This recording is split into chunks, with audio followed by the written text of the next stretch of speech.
Hello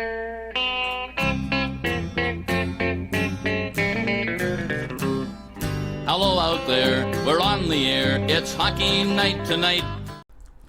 What's up, guys? Welcome back to the Light in the Lamp podcast. I'm here with Steve. Hello. As always, and I'm just going to preface this by saying we are both a little bit under the weather.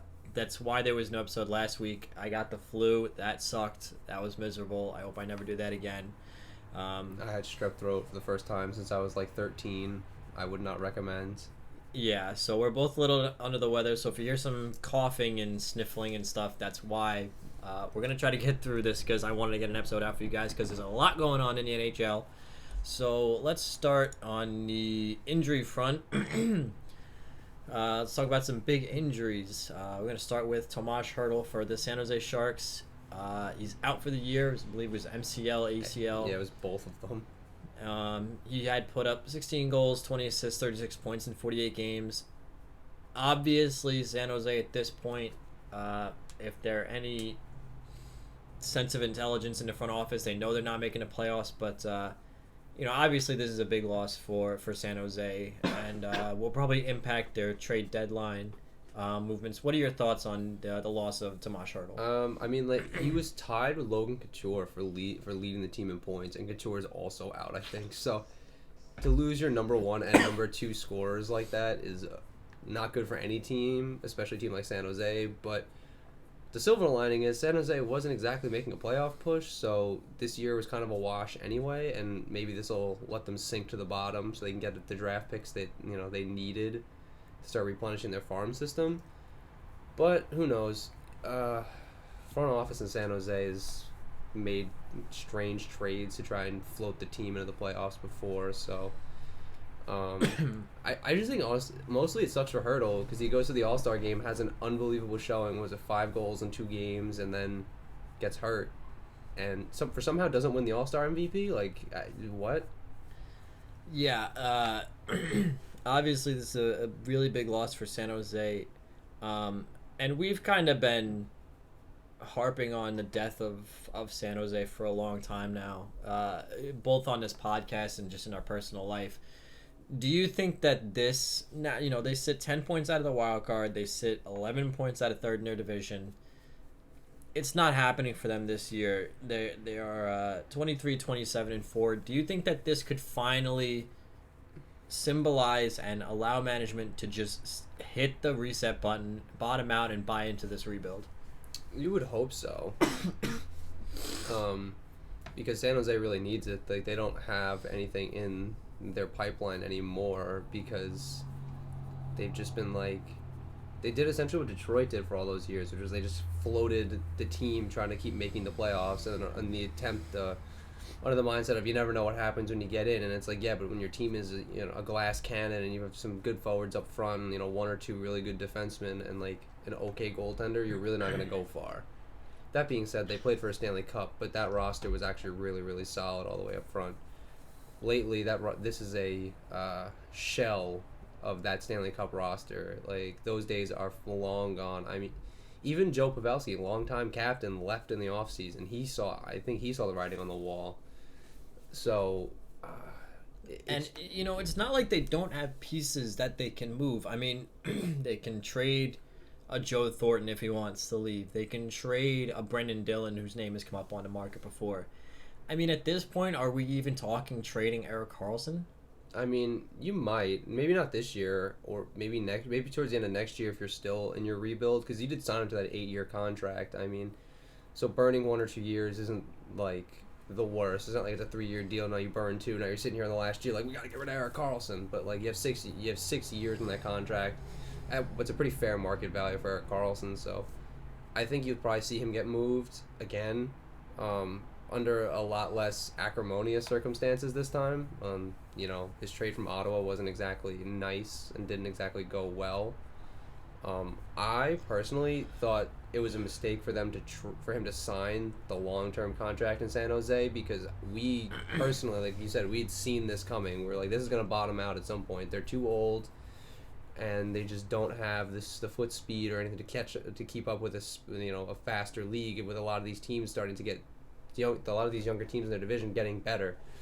And we see it this year. Vancouver, Edmonton, Arizona, Calgary. Like, they just can't keep up with these teams. I mean, I was going to say Vegas, too, but, like, Vegas isn't exactly the fastest team. They just win games because they have spectacular goaltending and they have a pretty deep lineup. But San Jose doesn't have... They can't skate with Vancouver. Like, they're not going to catch Elias Pettersson or Bo Horvat or Quinn Hughes. They're just not going to do it. And they didn't have a lot of scoring up front to begin with. So for them to lose Tomas Hertl, who's one of the leading goal scorers with 16 goals, on pace for close to 30 this year, which would be a career high probably for him, it's not good. Very not good. And, like I said, the team is not... It's not happening for them this year. The trajectory of this division is far outpacing where they're going. It's, it's getting younger and faster.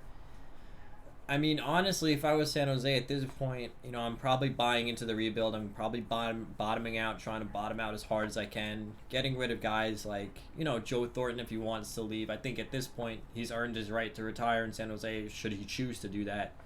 But you could always try and get Joe a cup somewhere. You have Brendan Dillon, whose name has come up several times.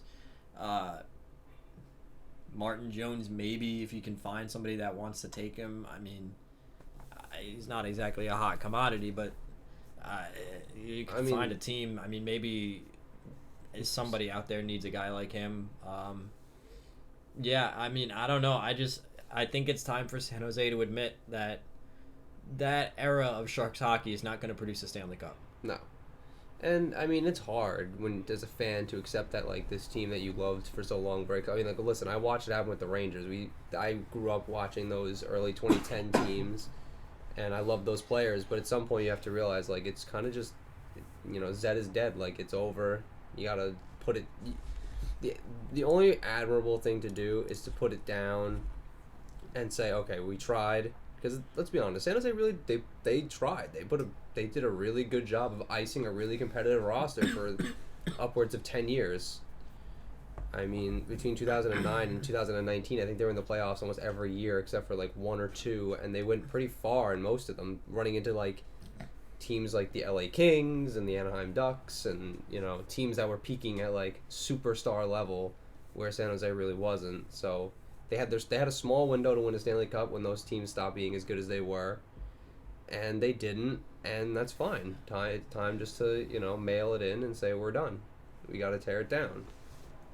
Yeah, so, the death knell is ringing in San Jose. It's not looking very good for them. Another team that is kind of in the opposite direction right now, but is potentially just as far off right now, is the Toronto Maple Leafs, who currently sit 2 points out of the wild card. That they only sit 1 point out of the third spot in the Atlantic Division.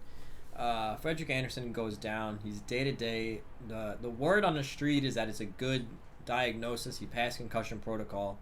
He got a couple bumps against the Florida Panthers, a game that the Leafs ultimately ended up blowing a 3-1 lead in the third period. Did not travel to New York tonight for the Leafs facing off against the Rangers. I mean, I don't think it needs to be said how important he is to this team, but, if he's out for 3, 4, 5 games, again, the diagnosis looks good, but, even if he misses the next 3, 4, 5 games, that could be seriously detrimental to your playoff run. Yeah, I mean, Frederik Andersen, for a while there, was the Toronto Maple Leafs. I mean, they were getting 0 wins. They were getting 0 wins out of their backups, and I mean, he's 24-9-6 on the season. Like, and how many wins do the Maple Leafs have? I think it's like 28. Yeah, so they have 4 wins out of their backups. So if they lose him, I don't know. I think that might be it for the Maple Leafs. I mean, say that, like, if you only lose him for 1, 2 games, it's okay because you can recover from that. But like you said, 3, 4, 5 games, that's a long stretch. And if you lose, like, you go 1-4 in those games, that's a lot of points that you need to try to make up, because the teams in front of them aren't slowing down. I mean, Tampa Bay has been red hot. Florida's been red hot. The Bruins are still somehow kind of coasting at the top of that division. I don't think that's going to stay that way for a while. Yeah, I mean, they're chasing the Flyers, the Islanders for the wild card right now. That's where those two teams sit. potentially chasing the Blue Jackets. The Islanders, Blue Jackets, and Flyers are all kind of jockeying for that third spot. But yeah, I mean, I don't know, especially with the way Floyd has been playing lately. I don't know that you can afford to go 1-4 and still be in that playoff race. I don't think so. I mean, even outside of just it being Toronto, I think in general you really can't afford to go 1-4 in the stretch looking to make the playoffs. I mean, this is not the time of the year to get, to start faltering, because especially because Toronto had such a spotty start. Like, they didn't look good to start the season. They changed coaches and they've been red hot and they've been one of the better teams in the league recently. But if their backups don't play well enough for them in Freddie's absence, that might be the end of the season. Well, they called up Kaskasuo, and Hutchinson's going to start. He's 4-0 in his last 4 starts, but he really did not look good coming in relief against the Florida Panthers. Like I said, the Leafs blow a 3-1 lead, lose in regulation, get 0 points out of it. And of course, we know that Toronto's been linked to several teams for the backup goaltender position, most notably the New York Rangers with Alexander Georgiev, but it's just one of those things where, yeah, like the prognosis right now is that he's only going to miss 2 or 3 games, but if he's out for 4 or 5, 6 games, even if he's just out like 2 weeks, you're going to miss 4 or 5 games.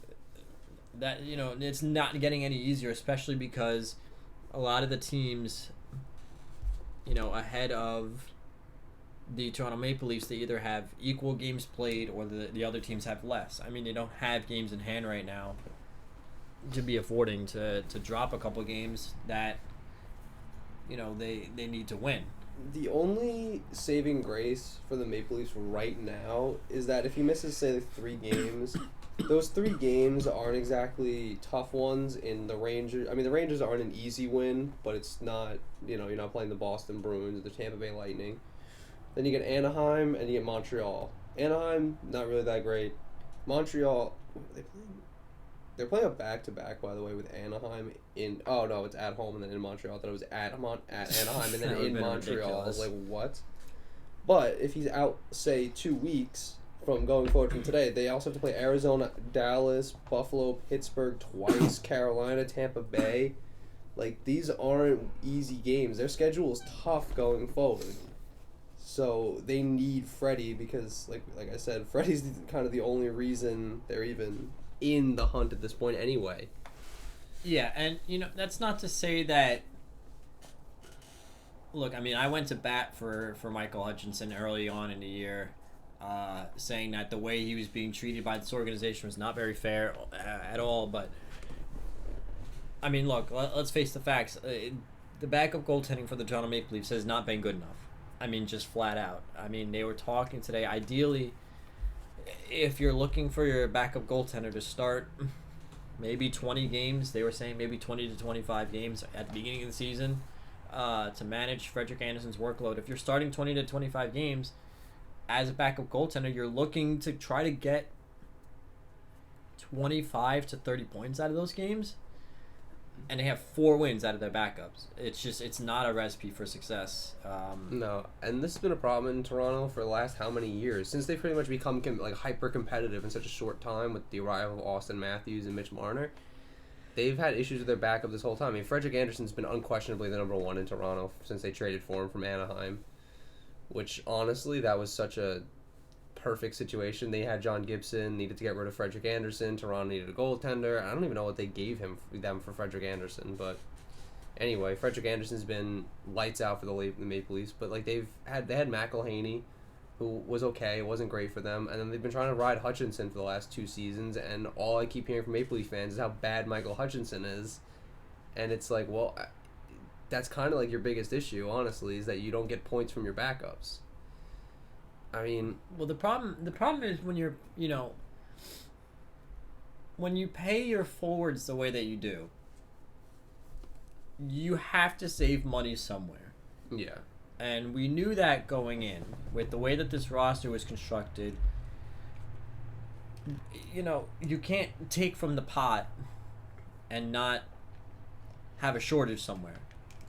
And the Toronto Maple Leafs shortage has been, for the last couple of years, has been their backup. I mean, They had McElhaney, they let him go. Then they had Garrett Sparks, who Wasn't great. was mediocre. Then this year they go in with Michael Hutchinson, and he's just not good enough. And yeah, so when you have the amount of money tied up in your forwards that you do, that money has to come from somewhere. I don't know that your backup goaltending is a position that you want to take the money away from. I mean, there's a lot of issues with the Maple Leaf roster. We've talked about it before, but like, in order to pay the forwards the way they did, they pretty much took their money from their defense and their like you said, their backup goaltender. Like, it's not, they don't have the money to pay these guys the way that they need to get the talent. They try to get away with, the two-way contract, inexpensive backup in Garrett Sparks. They did the same thing with Michael Hutchinson this year, on a two-way deal, trying to get him. But I just think if Toronto really is serious about being competitive, they have to kind of address the backup goalie situation at some point, because God forbid Frederik Andersen gets hurt, you need a guy you can put in and reliably will get you, will get you at least a point every game, if not, a win every other game he goes in for. And right now, I'm just not seeing that out of Michael Hutchinson. Yeah, well, and then the other problem with it is, I'm not necessarily saying you need to do what the Islanders do, where they split games evenly and you have, essentially a $3 million backup. You don't need a $3 million backup goaltender, but when you're getting the cheapest available goaltender, the results are going to show. Yeah, I mean, you shell out at instead of trying to pay a goaltender like $600,000, pay a competent backup $1.5 million. The problem with the Leafs is they don't have that money. Well, that's what I understand about the Georgiev situation, right? I understand it from the Rangers' perspective. They have to try to do something because Lundqvist has another year, which if Lundqvist was, I don't want this, but if Lundqvist would retire at the end of the year, it would solve a lot of these issues, but he's not going to, which is fine. He's going to play his contract out in New York, and he's earned every right to. But what I don't understand from the Maple Leafs perspective is, all right, yeah, we trade for Alexander Georgiev, who's played 50-plus games the last 2 years, is clearly competent enough to be a 1B or a backup, but he's an RFA at the end of the year with arbitration rights. So it's like he's going to earn, in arbitration, he'll probably earn more money than Toronto has to give him, and then what, are they going to let him walk? And it's like, we had a competent backup for 4 months, and that's it? Like, just say he goes to arbitration, right? He's played, they're going to lay out his case, and over the last 2 years, he's played 50-plus games with the Rangers, had a sub-3 goals against, and like a 900-9-1 save percentage. He's gonna pull an arbitration between 1.5 and 2 from the negotiator, because he's worth, comparable contracts to, Keith Kincaid or Curtis McElhaney or guys like that who are making that kind of money. So what is Toronto's game here? I mean, yeah, granted, the Tyson Barrie contract comes off the books, the Jake Muzzin contract comes off the books, the Cody Ceci contract comes off the books, but, are you going to sink all that money into your backup goaltender now and not have a defense? Because they also have to sign a bunch of defensemen. They essentially have to sign an entire D-corps to play this offseason. So the situation I really don't understand from the Maple Leafs perspective is really, kind of the thing. Well, they have, I think, if I remember correctly, they have 3 defensemen under contract beyond next year, because they signed Marinson to another 1-year extension. They signed Justin Hull to a $2 million extension, so he just got, $1.4 million more expensive. They have, obviously, Morgan Riley. Morgan Riley, and Rasmus Sandin's on his entry-level contract, so you're saving a little bit of money there. But, yeah, I mean, that's always the thing is, it makes more sense for Toronto to trade for a guy with term because they know how much they're going to pay and they can plan for that, because this team needs to be planned down to basically the dollar. Every dollar counts for this Toronto Maple Leafs team. They need to plan everything down to the last penny that they have on the books. So, yeah, why would you trade for a guy like Alexander Georgiev, who's probably going to get close to $1.5 million, especially as a restricted free agent, when I mean, really, this is a situation that should have been resolved months ago. So, just a fun fact, I just got the game start notification and Hutchinson's playing. Hutchinson is 4-8-1 on the season, and those 4 wins have come in his last 4 starts. So before that, he was 0-8-1 with a 362 and a 886 save percentage. That's not conducive to success for backups. For the record, granted, it's just Jerkins playing for the Rangers. He's only played 4 games, but he's got a 2.51 and a 9.27. Those are the kind of numbers you'd expect out of your backup. Whereas this, it's like, ooh, I don't know about this one anymore. But yeah, it's just one of those things where you look at it and you're like, we knew this was an issue several months ago. And the price of these backup goaltenders is only getting more expensive as the year goes on. You know, you could have pried a guy out somewhere way earlier in the season than you did. I mean, hell, they could have even traded for Elvis Merzlikins at some point, probably, if they really wanted to. He wasn't playing behind Korpisalo all that much. But now you can't because Elvis Merzlikins is an animal. So, like, what are you going to do? Like, maybe they trade for Martin Jones and stick him in the backup role, but Martin Jones is wildly inconsistent. You know, I don't know. I don't know any teams really with goaltenders are looking to trade. The only team that I thought was looking to make a move at goaltender was Arizona because they had 2 essentially number 1 goaltenders. But Darcy Kemper has been hurt this whole season. He's been hurt since the last, so many weeks. So Ronta's been playing, and so is that Hill guy. So there's nothing going there. Florida's got nothing going. There's no teams on the market with goaltenders that I thought would be available that's available. So Toronto's kind of backed themselves into a corner. I mean, maybe Buffalo's got Carter Hutton on the market because he hasn't been good, and Linus Ullmark has looked like the real deal this year. But, like, even there, that's money that they don't have, so it doesn't matter. Ultimately, the problem comes down to Michael Hutchinson's making $700,000. That's what his contract is worth. Because of all the LTIR cap space that Toronto has essentially abused at this point, they're barely fitting this team under the cap. They have 0 cap space right now. So you can't get any backup goaltender that's worth more than $700,000 without, granted, okay, you trade Hutch, you move Kazimir Kaskasuo down. Essentially, you do have $1.3 million there to work with between those two. You move Kaskasuo down, you trade Hutch. So in theory, you can get a goaltender that's worth $1.3 million. The problem is, a lot of these rentals that are coming on the market carry a price tag. And they carry a price tag that's more than $1.3 million.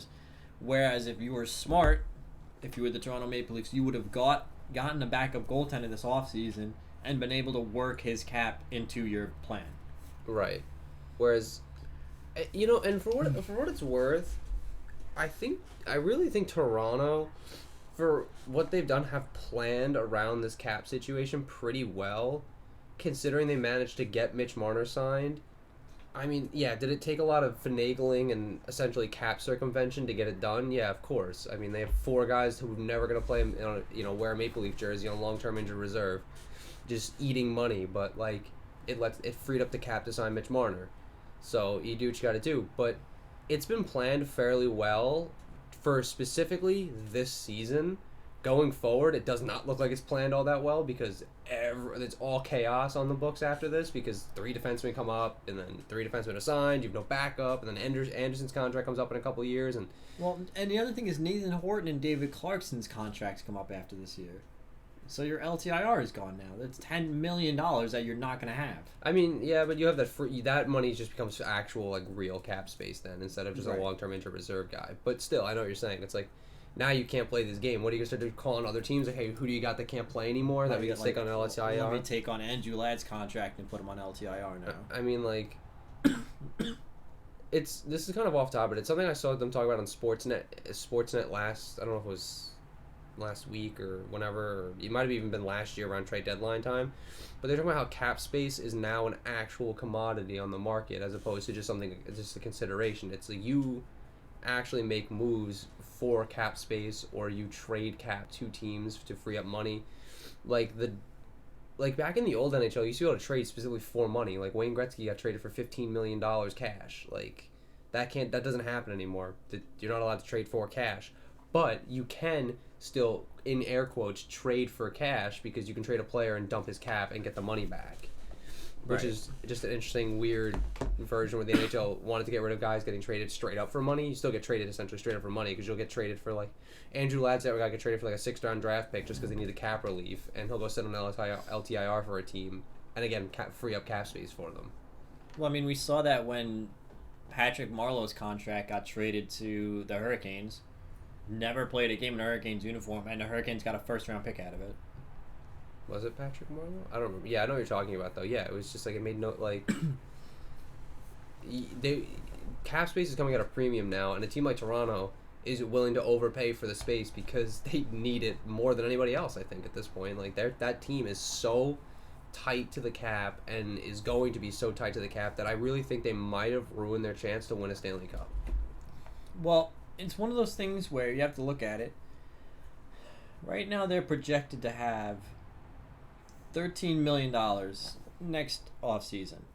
But they need to sign They need to sign 3 defensemen. You need to sign Pierre Engvall.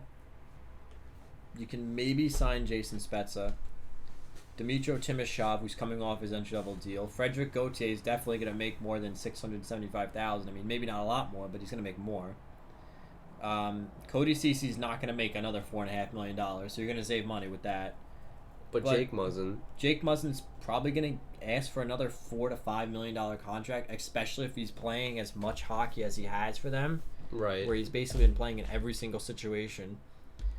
If you think you're getting Tyson Barrie on another $2.75 million contract, you're on some kind of drug. So you have $13 million in cap space, right? You have to figure out where you're going to spend it, and do you want to spend $8 to $10 million of it on 2 defensemen?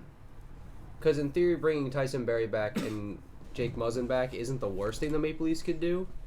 But then it's like, well, now where are we lacking? And your lacking is going to be up front and your depth up front because you're either going to have to let Timashov. I mean, Gauthier and Timashov you might be able to sign for like nothing.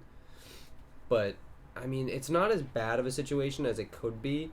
But at the end of the day, it really comes down to the John Tavares contract adding a lot of money to their cap that they really weren't initially expecting to add.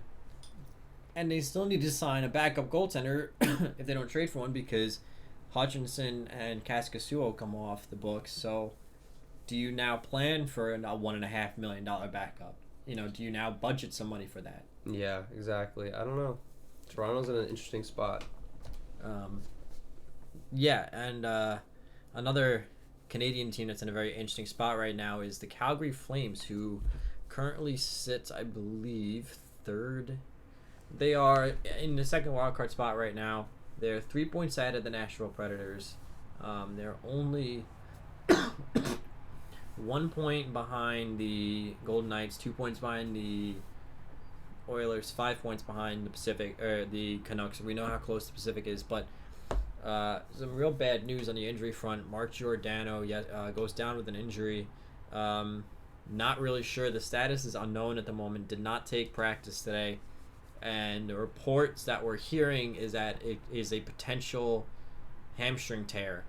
I'm just going to be honest with you. If Mark Giordano is out for the rest of the season, are the Flames even a playoff team? I think they might be a playoff team, but I think they're an early out. Just because, like, their defense becomes significantly... Like, their defense is built around him playing with TJ Brody, right? That top 2 pairing of Brody and Giordano has been together for like 4 or 5 years now. It's been good for them. It slots Hamonic into his preferred spot at the number 3, number 4 hole. It does a lot of really good things. I mean, Giordano plays everywhere. Power play, penalty kill, plays the whole thing, right? So losing him is you're just losing a guy that's on the ice most of the night. It's not conducive to success, but I still think the roster is good enough to make the playoffs. It's just I don't know what the locker room is going to be like without him because I mean he is the captain. Losing your captain is never something you want. If you're Brad Treliving and say his hamstring is torn and he's out for the next 3 to 4 weeks, potentially longer because he's an older guy, so it's going to take him a little bit longer to get back. Are you making a move for a defenseman? Maybe. It really depends on how long term the injury is and what kind of position I feel like we're in. I mean, Calgary's in a good spot. They're 3 points ahead of the Nashville Predators, and Nashville's not exactly a team that's been red hot recently. They're not that far behind catching any of the other teams in the Pacific. They're honestly right where they want to be. I thought they'd be a little higher in the division at this point in the season, but I mean, to be chasing the Canucks, the Oilers, and the Vegas Golden Knights with a 5-point gap between you and the top team is not exactly a bad place to be right now. Especially with the only issue is if Nashville does get hot and the teams in front of them keep winning and this injury staggers you a little bit, you go, 500 for a while. Now you're in a different now the story's changed. Now you're in a different boat because now you have to try to make up ground when he does come back, and he might have to come back sooner than he wants to or before he's ready. And for an older guy, that's never what you want because typically older guys, like you say, take longer to heal.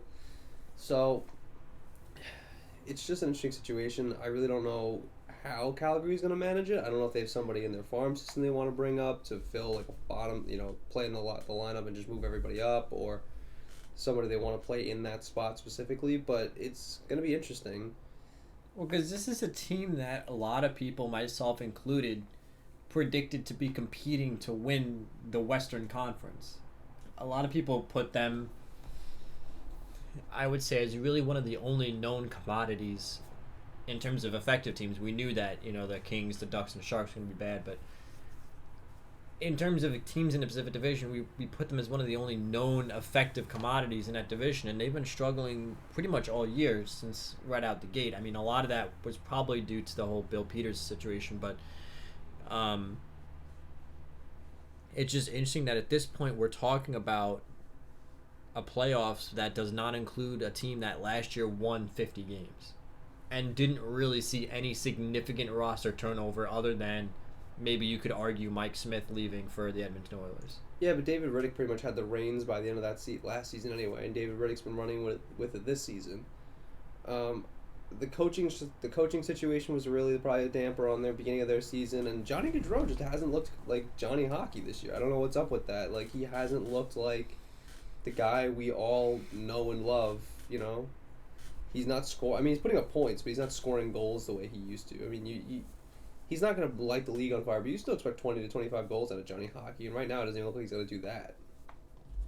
Yeah, it's a real tough situation in Calgary, and we're going to actually talk about one of the teams you just mentioned. We're going to talk about the Nashville Predators. We're also going to talk about the Montreal Canadiens, but I think we would be remiss if we didn't at least mention the Columbus Blue Jackets and the incredible run that they've been on with John Tortorella at the helm, and really Elvis Merzlikins captaining the ship right now. He's gotten this team to third in the Metro right now. They are 1 point ahead of the Islanders, 2 points ahead of the Flyers. Granted, the Islanders do have 3 games in hand. The Flyers have a game in hand, but I mean, Elvis Merzlikins, we both talked about this at the beginning of the year. We said that, he had a real rough start. I mean, let's not beat around the bush. I mean, at one point he was 0-4-4, had no wins, above 3 goals against average, and we were sitting here talking about, how unfair it really was that, Eunice Korpisalo goes down with this injury, and like, oh my God, like, forget it, now, season's over. We're throwing Merzlikins, it wasn't a knock at Merzlikins, it's just like now we're throwing him to the Wolves, he's going to start most of these games. And he's a rookie. I mean, he's a Latvian rookie. We've never heard of him before this year. Comes in, right now his record is 11-6-4, he has a 2.30 and a 9.29, 4 shutouts in his last 13 games, he's 11-2. He's allowed less than 3 goals against in 8 of his last 13 starts. I mean, the dude has just been absolutely unconscious in his last 13 games. He's been the best goalie in the league in the last 13 games. I mean, like, he's been red hot. There is nobody hotter in the NHL than this guy right now. Every time he touches the ice, he's giving this team a chance to win, and he's winning most nights. Like you said, in his last 13 games, he's 11-2. That's unbelievable. That's a stretch you expect out of guys like, primetime Jonathan Quick, primetime Henrik Lundqvist, Carey Price, guys like that you expect to see these 11-2 runs in, and he's got these 4 shutouts. All 4 of his shutouts came in this run. So in 13 games he had 4 shutouts. That's ridiculous. Yeah. And two of them came in. I think what was it? One of them didn't he have back-to-back shutouts at one point? They had two in a row. Yeah, he had 2 shutouts in a row. I mean, the guy has just been absolutely unconscious in his last 13 games. And now this brings up an interesting point. If you're John Tortorella and Eunice Korpisalo comes back tomorrow, who are you starting? Oh, you ride the hot hand. You just keep playing Merzlikins. You kind of have to, until he stumbles and you put Korpisalo back in. But sorry.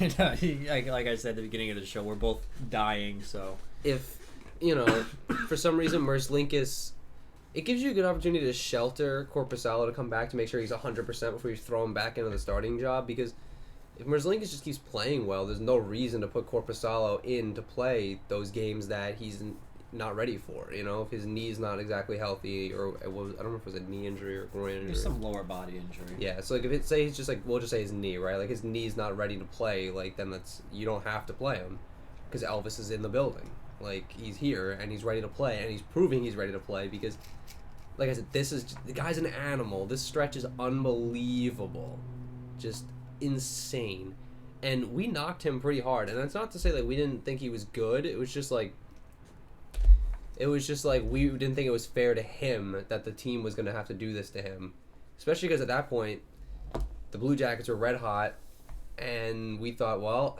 he's going to take all the blame for them not being able to make the playoff push now. And ladies and gentlemen, he is the playoff push. Do you think if the season continues the way that it has, and the Columbus Blue Jackets make the playoffs under Elvis Merzlikins, let's say he ends the season with similar stats of 2-3 and 9-2-9, do you think we could be looking at a potential Calder Trophy? Yeah, I mean, I think so. Is he too? No, he's not too old. I think he's 25. Yeah, it's 28's the cutoff, right?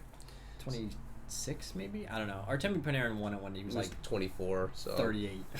But so I mean, Sergei Makarov did win it at 31, so but yeah, I mean, like, it'd at least be consideration. I think there would at least be a consideration for the Vezina Trophy too. I think he'd finish somewhere in the top 10 of voting for that trophy.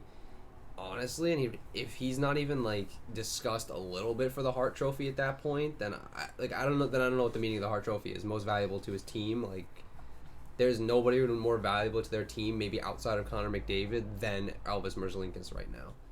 Yeah, it's unbelievable what he's been doing. So, just wanted to talk about that because we do like to see guys kind of prove us wrong, and it's not like, again, we weren't saying, oh, Merzlikins is a bad goaltender. We were like, look, he's a relatively unproven 25-year-old kid from Latvia that has never played in the NHL before this year, and now he's got a starting job because Korpisalo got hurt. Yeah, so I mean, in a way, the NHL might have just helped the Blue Jackets more than they hurt them. Obviously, that whole situation was still really terrible, but I think. Do you think John Tortorella if they make the playoffs, he wins the Jack Adams? Oh, at least gets a nomination, right? He has to. If the Columbus Blue Jackets make the playoffs with the amount of pieces that they lost, with what they've gone through this year, especially if Korpisalo only comes back for say the last 10 games or so, I can't. The only other coach I think you could argue over that would be Travis Green in Vancouver, Mike Sullivan for the Pittsburgh Penguins, just with the amount of injuries that they've had to deal with over the course of the year. I personally, if I was voting, I would give it to John Tortorella because, I mean, granted, let's be honest here. Yes, the Pittsburgh Penguins have lost a lot of guys to significant time, but that's still a pretty good roster. I mean, you still got Sidney Crosby, you still got Evgeny Malkin, you still got Chris Letang, you still got Matt Murray and Tristan Jarry in net, so you've got consistent goaltending. So that roster is still really good, but I mean, let's be honest here. When we look at this Columbus Blue Jackets roster, you lose Artemi Panarin, you lose Sergei Bobrovsky, you lose Matt Duchene. I don't want to be this way because this is the way that the Islanders were for a long time. But outside of Zach Werenski and Seth Jones and Nick Foligno, who do you name on this team? I mean, sure, you've got Cam Atkinson, who's a good 20-goal scorer. Okay, Pierre-Luc Dubois is an exciting young player.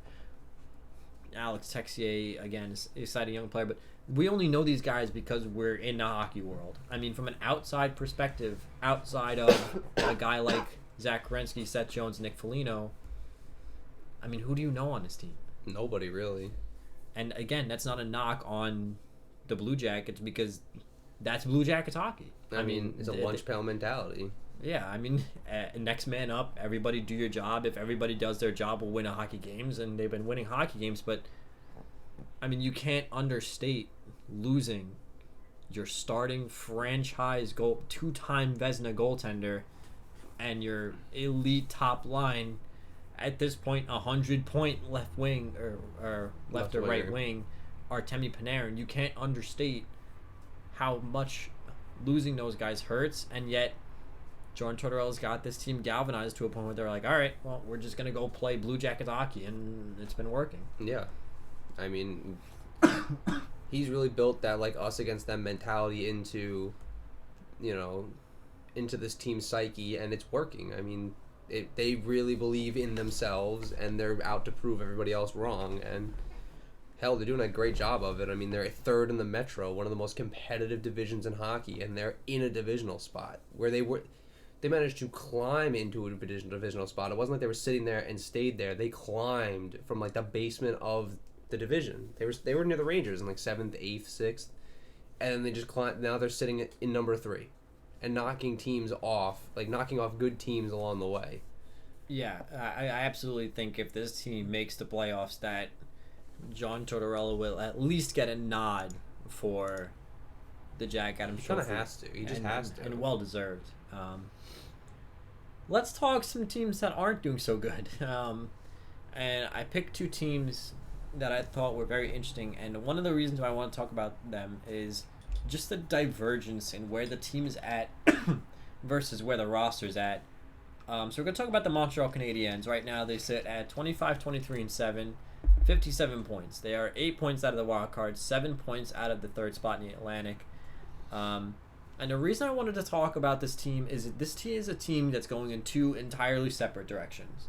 So when you look at the young players they have, these are they're all forwards except for Victor Mete on the back end.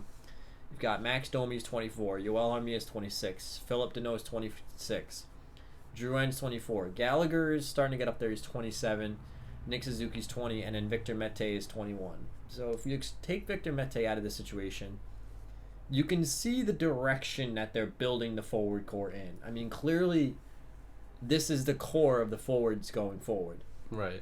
But then you look on the back end of Ben Sherratt's 28, Shea Weber's 34, Jeff Petry's 32, Thomas Tatar is now 29, and Carey Price is 32.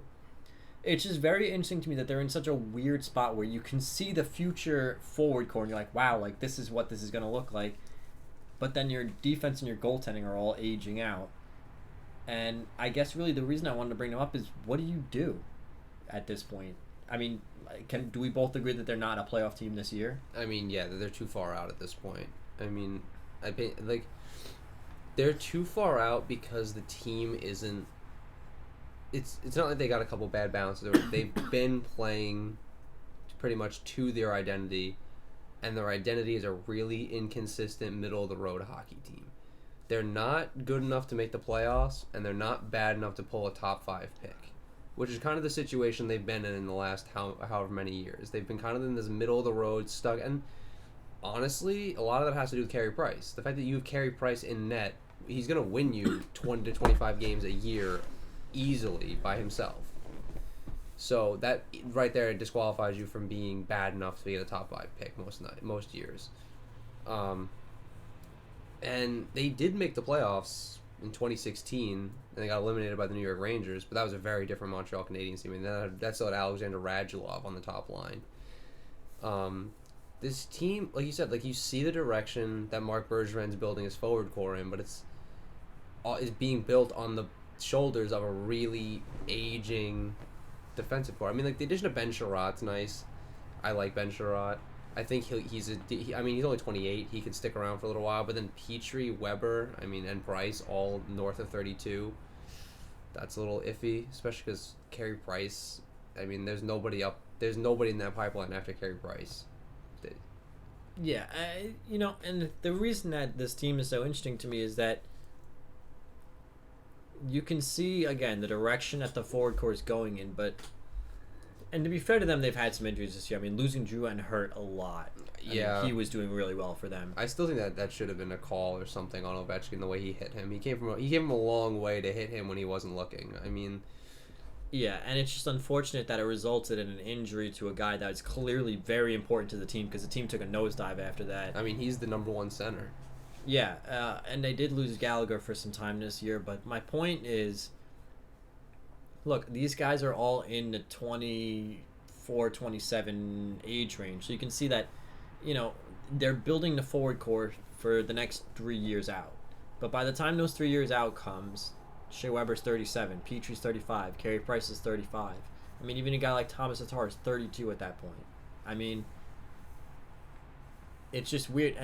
And let me ask you this. Do you think that they're just repeating the same mistakes that they made in the past? And let me kind of explain what that means is we know Montreal loves their undersized, speedy forwards. I mean, they've loved guys that are smaller on the smaller end, not just tall, height-wise, but size-wise. I mean, they're Thomas Mechanics. They're Steven or Brian Giunta. Brian Giunta, yeah. They're Brian Giuntas. I mean, even on the back end for a long time, they had smaller, undersized defensemen. Back in the day, they had guys like Mark Streit, who was leading the defensive core. Do you look at this forward core and say that they're just dooming themselves to the same mistakes in the past, where it's these smaller, faster wingers where they're lacking size up the middle? I mean, yeah, maybe, but I think the NHL is moving. I mean, the NHL is moving in a more speed game anyway, so you can get away with being undersized. Not to say your whole roster can get away with it, because I mean, let's be honest, the league is trending towards bigger, faster guys. I mean, Connor McDavid's like 6'1", 6'2", and like 210, so like he's a bigger guy. Leon Draisaitl's like 6'3", like 220. They're big guys, but they can skate. That's not to say you can't get away with having some undersized wingers, but your whole roster can't be constructed to be small. It's just not conducive to playoff hockey, especially if you run into a team like the St. Louis Blues. They're just gonna wear you out. You're just not gonna be able to compete against a bigger team like that. I mean, everyone wants to see Montreal boss in the playoffs every year, right? I mean, who doesn't want to see Habs Bruins in the playoffs? That's hockey at its finest. But that's a series that the Canadians have put themselves in a significant disadvantage over. I mean, like they're just not gonna be able to compete against these bigger teams. Even like Tampa Bay is bigger than they are. Toronto's pretty big. And Montreal is making the same mistake of drafting a lot of these smaller guys. And honestly, Montreal's making the same mistakes that they did in the way they built their roster in the early 2010s. They had a lot of aging defensemen on there. I mean, they had the Russian, what was his name? Andrei Markov. They had Andrei Markov playing until he was almost 40. I mean, you had a bunch of older guys still in that. I mean, Thomas Mechanics was still playing.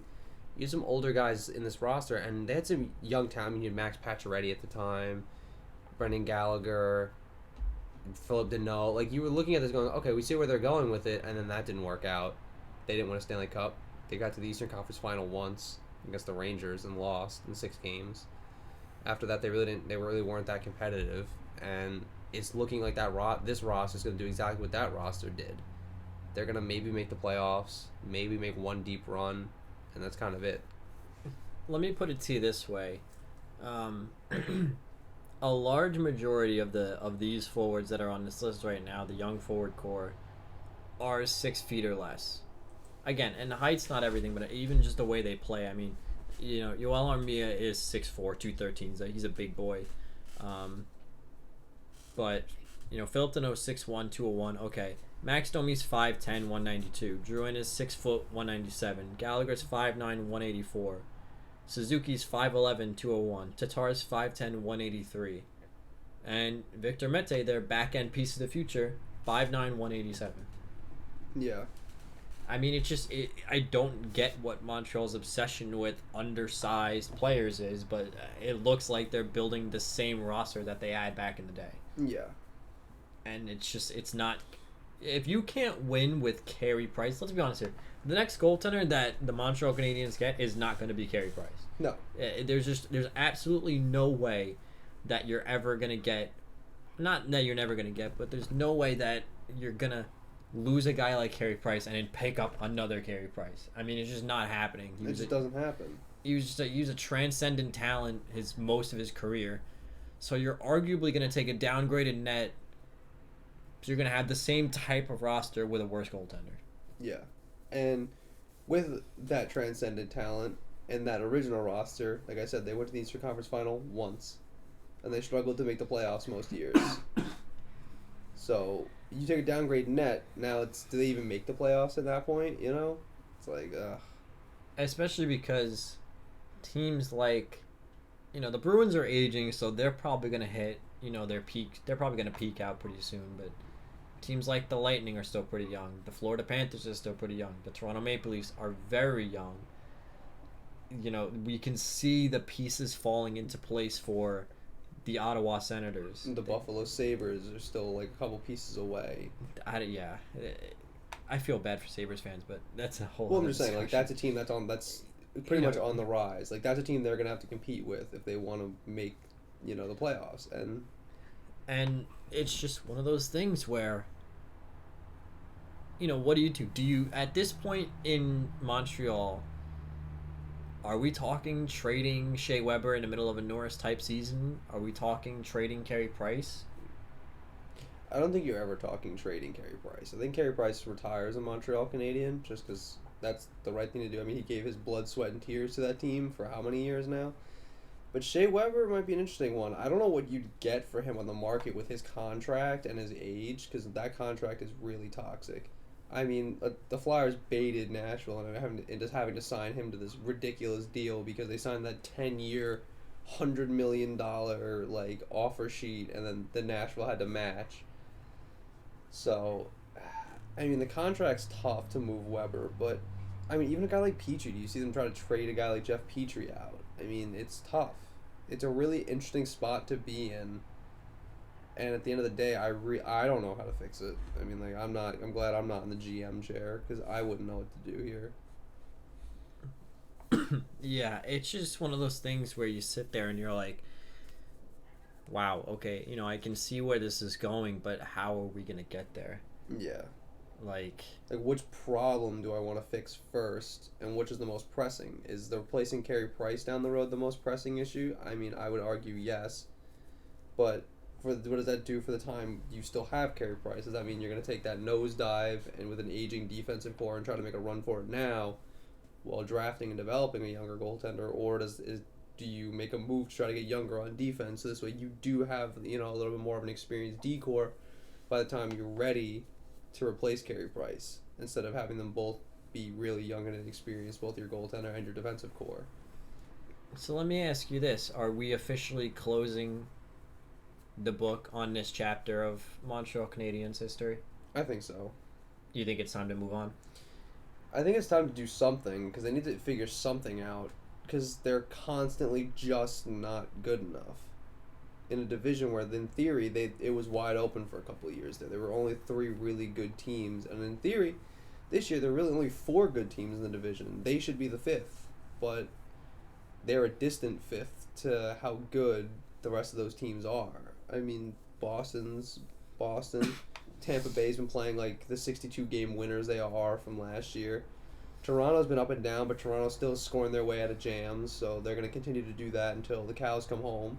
And Florida's been as good as we thought they'd be, especially with the addition of Sergei Bobrovsky in net and a couple of other guys taking big steps forward.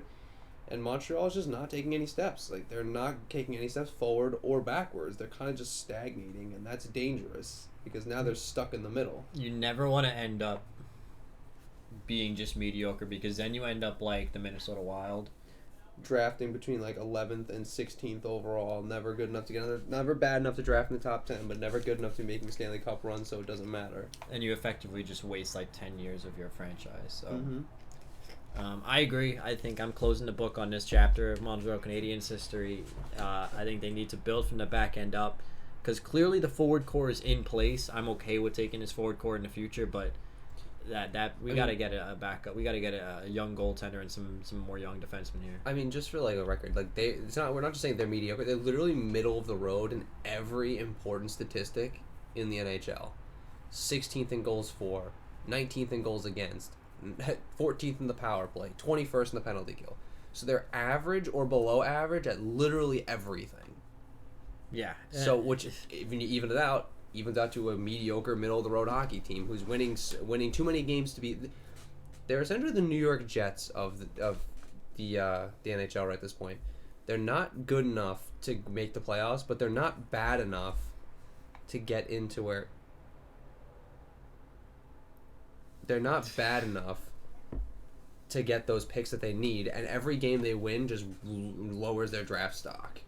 Just to kind of compound on what we were talking about earlier, we're recording this. We started out around 7:30, 7:15, 7:30.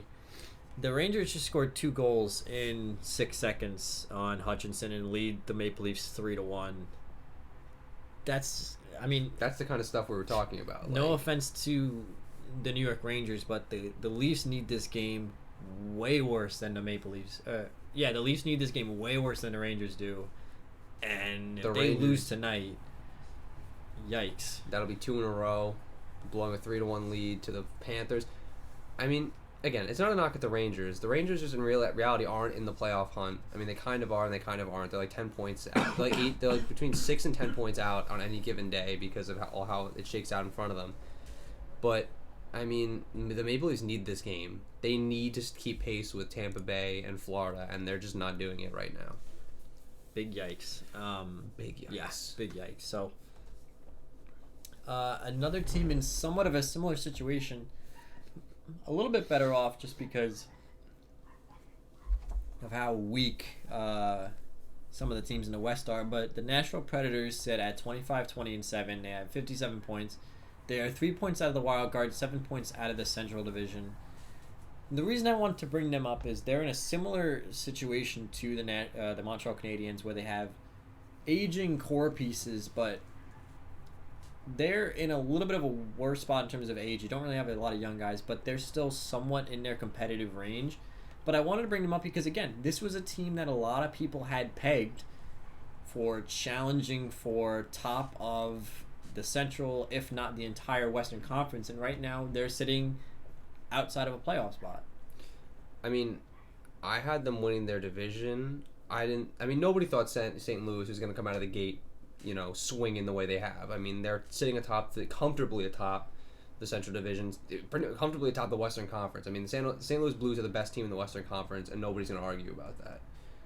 But I thought the addition of what Nashville perceived to be the missing piece, right? Like the missing link. They finally had their number 1 center, Matt Duchene, a guy that they had been targeting realistically since he hit the market in Colorado, 3, 4, 5 years ago.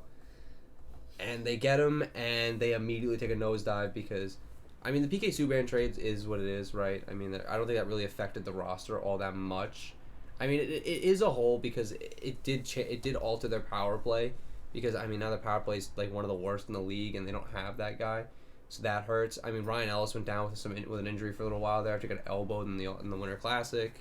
So there's some like moving parts to all of this. We're not just like looking at this as one stagnant picture. Like we understand that things change and situations change, but overall the team has underperformed pretty dramatically. I mean, UC Saros and Pekka Rinne have both been really bad for long stretches here. They make a coaching change. I don't know if it was Peter Laviolette was the problem because they get John Hines in and they're 500 with Hines behind the bench.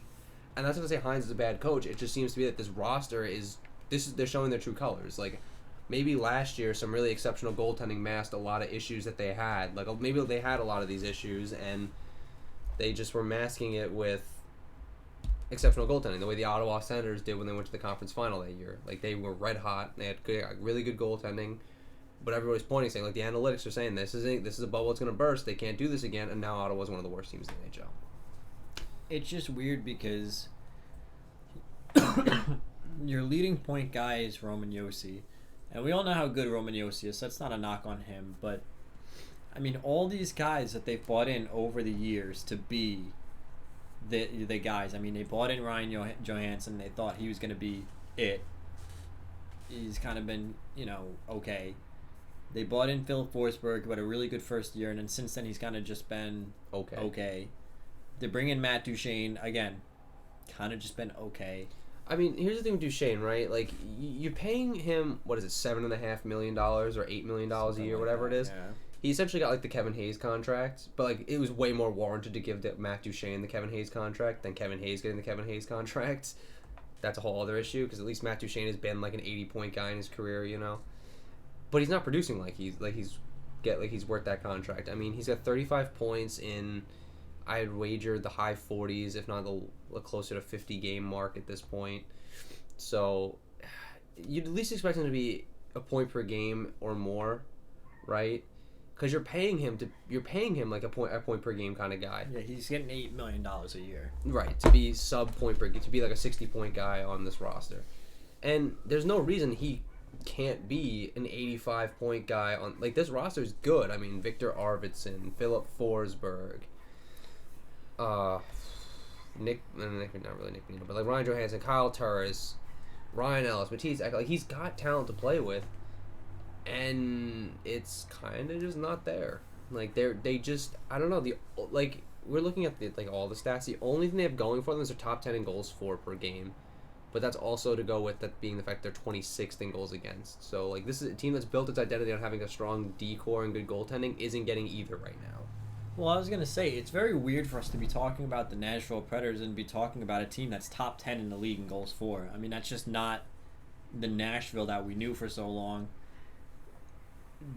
And a team that's right now that's bottom, towards the bottom of the league in goals against. I don't know that it's just Pekka Rinne and USA Saar. I mean, obviously... no, I'm not pegging it all on them. No.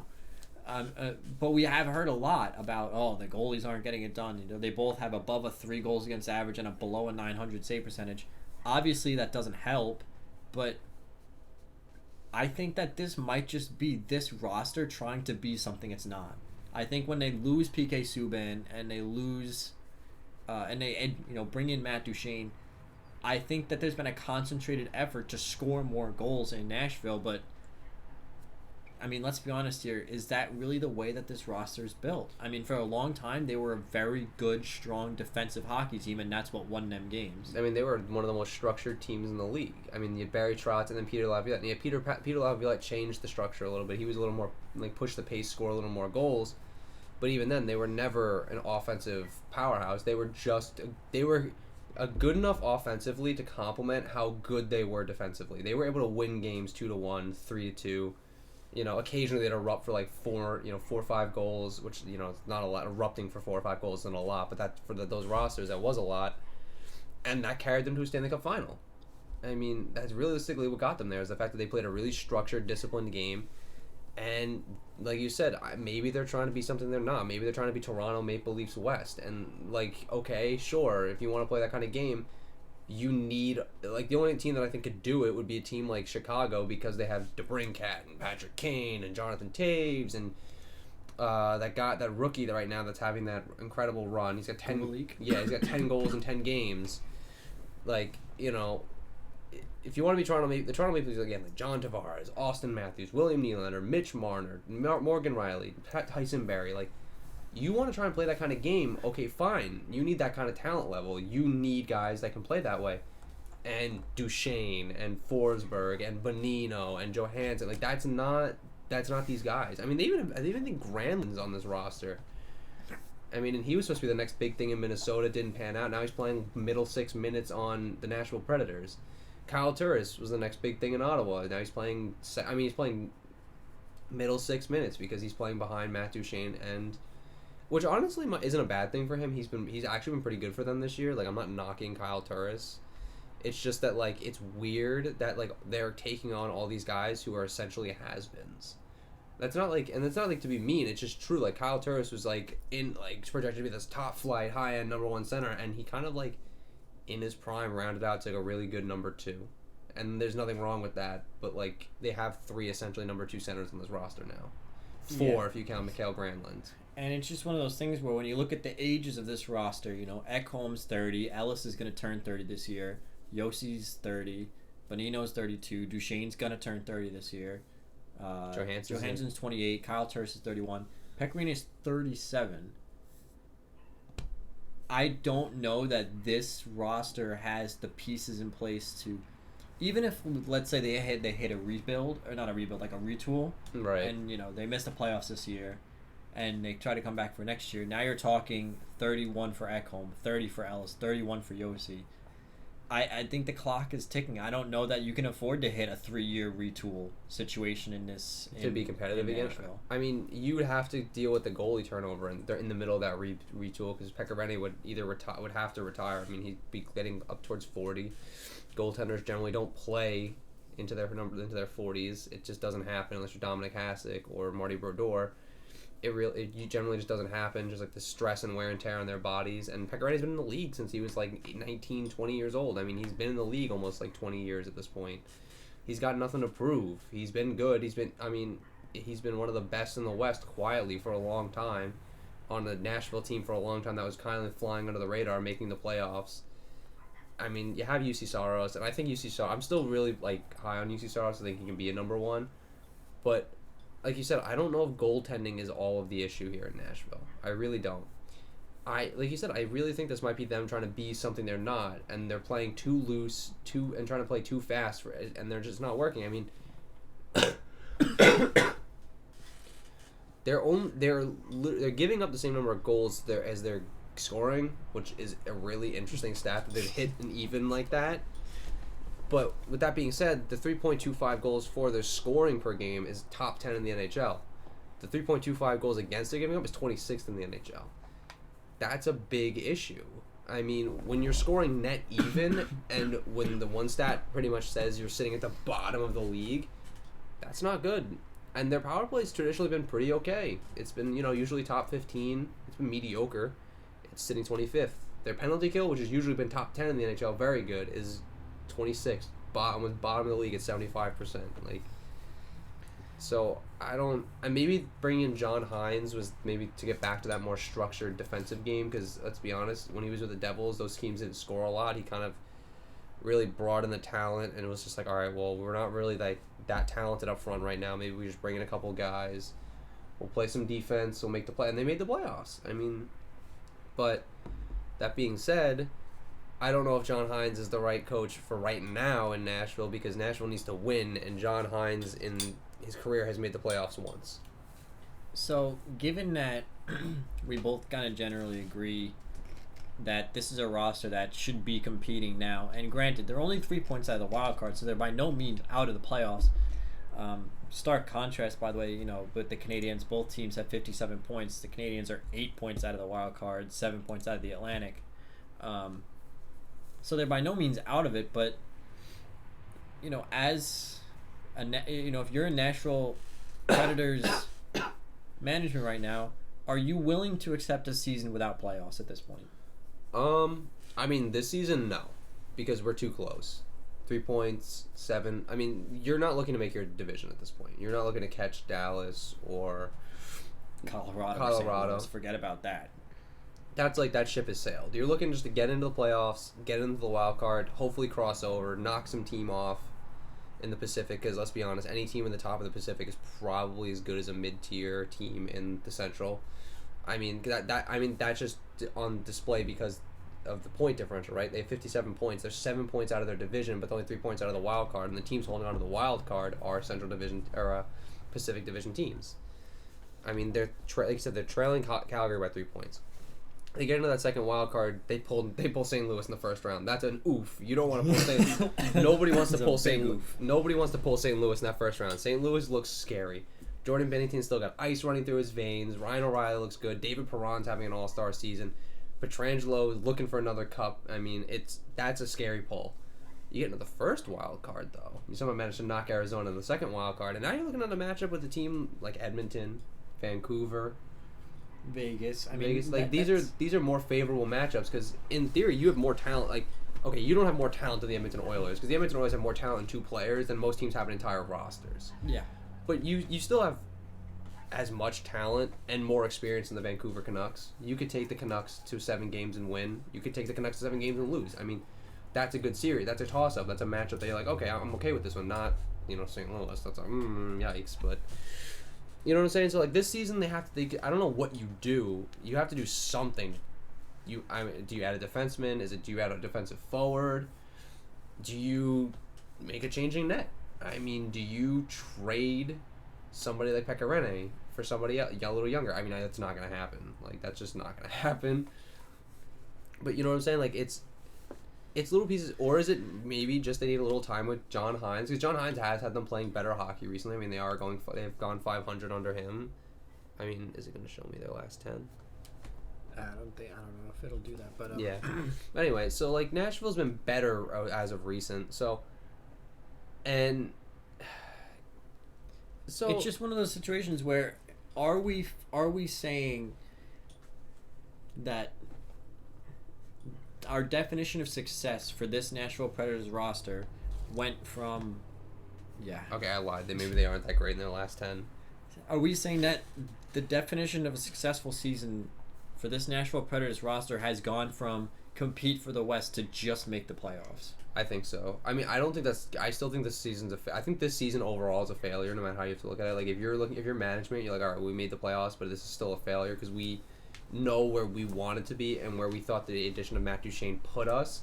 Because let's be honest, they really thought the addition of Matt Duchene was going to put them over the top. That's why you don't trade a guy like PK Subban out to add a guy like Matt Duchene if you really don't think it's going to alter the complexion of your team in a positive way or in a way that's going to put you over the top. Because they've always had an issue down the middle. Like, they thought, this is it. This is going to solidify our center depth. It's going to make us lethal offensively. And yeah, okay, it's got you to top 10 in goal scoring, but you're bottom of the league in goals against. So, like, what did it really get you? You're honestly net negative on this because where you want it to be and where you are is so dramatically different to where you want it to be and where you are so dramatically different that it's like you really need to evaluate this move as being transformative because it changed your whole roster and arguably not for the better. I mean, granted, PK Subban's having a rough season too, but he's playing in New Jersey on a team that's not exactly doing anything. He's not playing with the caliber of player that Matt Duchene is, and Matt Duchene is only putting up 35 points. He's only playing like a second liner.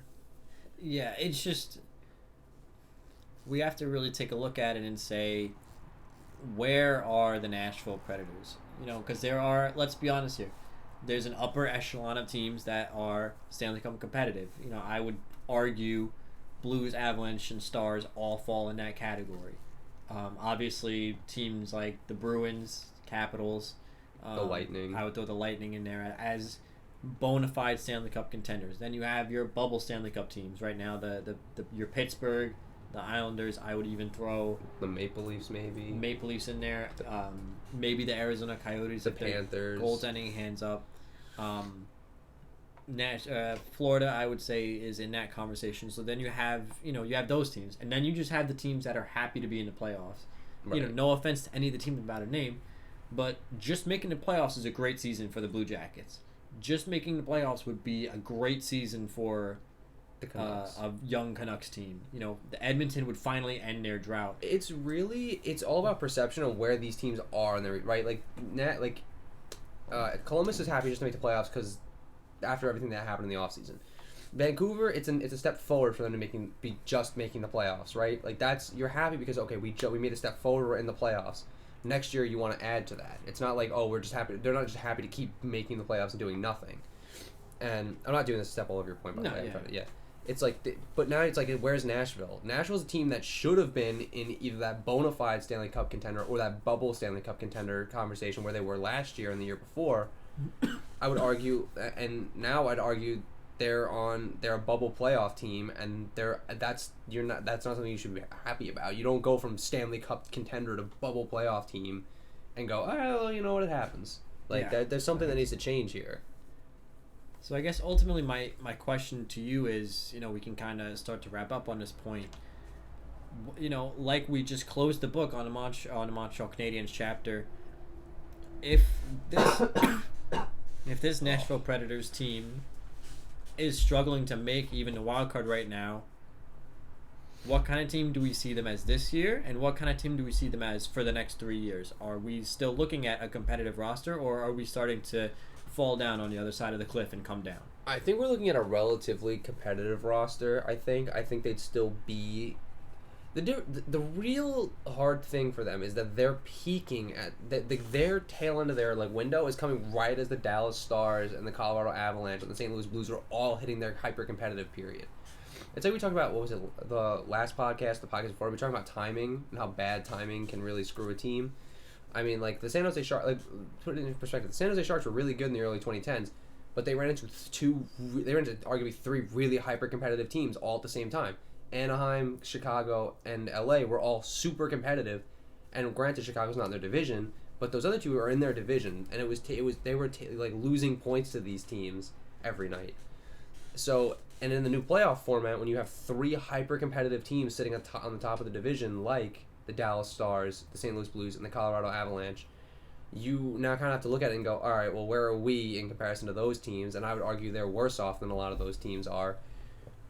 Specifically Colorado and Dallas, because those are both still relatively young. I mean, Colorado especially is very young, and that's a team that's going to be very scary going forward, especially when they have guys like Bo and Byram who aren't even playing yet in the pipeline. Shout out to the Ottawa Senators for that one. So, you know what I'm saying? So it's like, do they have to look at this and say, okay, well, maybe we're not going to be as good as these other teams? Are we still good enough to compete for a Stanley Cup? Maybe.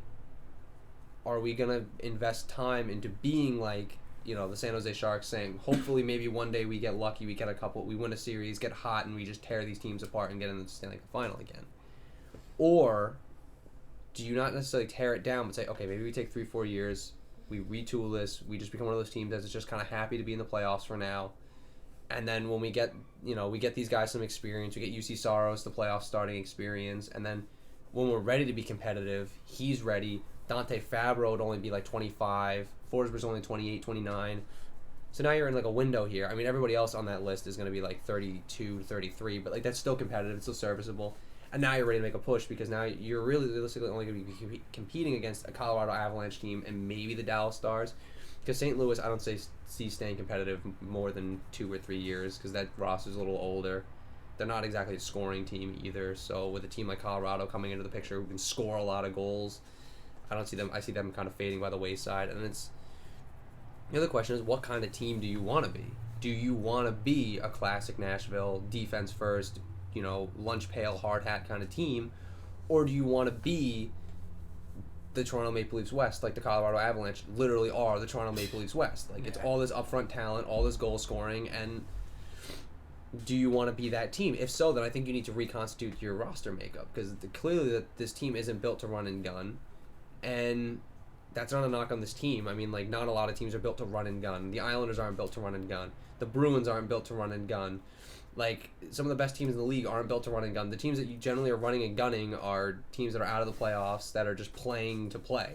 The Rangers, the Blackhawks, teams like that right now who are just running and gunning because they got nothing to lose. Like, at that point, you're just like, all right, I'll trade chances with you because, hell, I'm already out of the playoffs anyway, Yeah. Well, it's actually wild that the Blackhawks have the same number of points as the Nashville Predators, which, if you would have told me that was the situation at the beginning of the year, I wouldn't have believed you. Do you think the Blackhawks make the playoffs? I'm going to say no, but, like, they might. I'm going to say no because of how much right now is going on with that team in terms of, the whole Brent Seabrook being potentially on the market situation. Well, he got hurt, too. He's done for, like, the year. He had shoulder surgery. Who else did they lose? Was it, it wasn't Calvin DeHaan, was it, DeHaan is also out for the year. Yeah, that guy can't stay healthy. He's got shoulders made of glass. Which is a shame. Good defenseman. Shoulders made of glass. Who did they just lose? It was another defenseman. I'm pretty sure they just lost to injury. But it doesn't really matter. The reason I would say no is just because they're riding hot right now, and of course, the Patrick Kane effect can never be understated. He's Showtime. But I just don't know that. I know it was Calvin DeHaan. I just don't know that I see the Coyotes or the Flames, which realistically are the two teams that they'd be chasing, faltering enough to get them in. I could see the Flames faltering enough to get them in, but I think that Chicago is very much aware that their window is closed And I think at the deadline they're probably going to be looked to be sellers, which is why I really don't think they're going to be as competitive post trade deadline. Stan Bowman is a smart GM, and he's playing for the bigger picture. He's like, all right, well, we're on the bubble this year. That's good. Maybe next year we'll make the playoffs. Like I think he's looking at more like, okay, well, we got all these guys. They're coming in. They're playing important games into April. We just want them to play important games into April, stay competitive, and honestly for them, their playoffs start now, right? Like they're playing competitive games just to get points going into the stretch. Not looking to make the playoffs, but looking kind of just to get the experience of what those tight checking games are, and that's fine. Whereas Nashville's one of those teams where it's like they need to make the playoffs. If they don't make the playoffs this year, I really wouldn't be surprised if you see them change coaches again. Yeah, I mean, especially with the guys that hit the market. Mike Babcock's still out there. I don't remember who else. Gerard Gallant. Gerard Gallant's out there. Gerard Gallant's a great players coach. He might be able to get this team over the hump. I mean, I don't know. There are options out there, and right now, I don't know if I'd be feeling safe if I was John Hines behind that bench. So you're not closing the book on the Nashville Predators, but you're starting to write the epilogue where you might see a retool come in. Mm-hmm. Yeah, I think that's pretty fair. Definitely in the closing chapters of the story. Yeah. Yeah, I think that's pretty fair. It's just very weird for me to be talking about the Nashville Predators, who a lot of people predicted to be competing for not just the Central Division but for the West. I mean, we did. We both did. Might not even be in the playoff picture. Whereas a team like the Vancouver Canucks is leading the division. So we significantly underestimated Vancouver, I guess. Yeah. Is there anything you wanted to hit on last second, or? No, I think we covered pretty much everything going on in the league. I mean, like, the All-Star game, I guess, we didn't get to talk about it because we were both really sick, but, like, I mean, there's really nothing to talk about. Yeah, I mean, there was the Pacific Division 1. There was some talk about people wanted to replace the All-Star break with, an international competition break, but, guys, let's be honest here.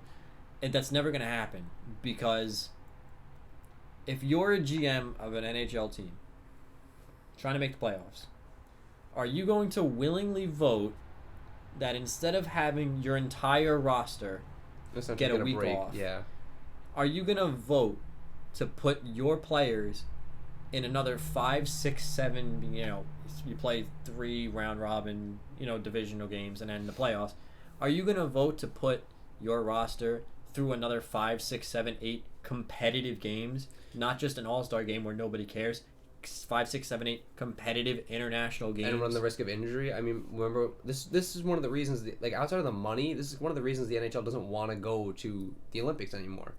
I mean, you saw with John Tavares. He went over for Canada. He got that knee injury, and that was it. That ended his season, and ended the Islanders' season. They were actually in a playoff spot up to that point, and then that was it. He went down with that injury.